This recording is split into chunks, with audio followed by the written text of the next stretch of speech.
ఒక గొప్ప త్యాగమయుడైనటువంటి కరుణామయుడు యేసుక్రీస్తు వారి ఈ యొక్క క్రిస్మస్ సంబరాలని దైవజనులు, పాస్టర్లు, మరి గ్రామానికి చెందినటువంటి పెద్దలు, ముఖ్యంగా ఈ కార్యక్రమ నిర్వహణకి మరి మమ్మల్ని ప్రేమపూర్వకంగా ఆహ్వానించినటువంటి రామలక్ష్మణ సోదరులు, మరి ఈ వేదిక మీద ఉన్నటువంటి సర్పంచ్ గారు, మిగిలినటువంటి గ్రామ పెద్దలు అందరికీ కూడా ప్రభు యొక్క దయా, కరుణ, ప్రేమ ఉండాలని చెప్పి ఈ సందర్భంగా తెలియజేసుకుంటూ, మరి ముఖ్యంగా ఈ కార్యక్రమానికి ఇచ్చేసినటువంటి సోదరులు అంబేద్కర్ ఇండియా మిషన్ రాష్ట్ర ఉపాధ్యక్షులు తైకొండ శ్రీని గారికి, మరి మిగిలినటువంటి సోదరులందరికీ కూడా ఈ సందర్భంగా హృదయపూర్వకమైనటువంటి వందనాలు, స్తోత్రాలు చెల్లిస్తున్నాను.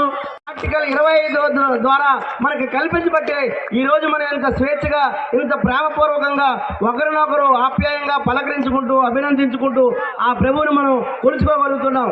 మరి కాబట్టి మిత్రులారా, మనం ఏదైతే మనకు రాజ్యాంగం ఇచ్చినటువంటి స్ఫూర్తి ఉందో, సర్వజనాలకి కూడా సమానత్వాన్ని కల్పించింది భారత రాజ్యాంగం.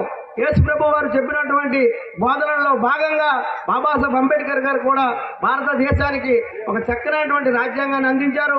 మనందరం కూడా ఈ సమాజంలో స్నేహభావంతో, సోదరభావంతో మెలగాలని చెప్పి తెలియజేసుకుంటూ, ఈ అవకాశాన్ని ఇచ్చినటువంటి ఈ గ్రామ పెద్దలందరికీ కూడా పేరు పేరున మరొక్కసారి ప్రేమపూర్వకమైనటువంటి నమస్కారాలు, వందనాలు తెలియజేసుకుంటూ విరమిస్తున్నాను. Happy Christmas, merry Christmas.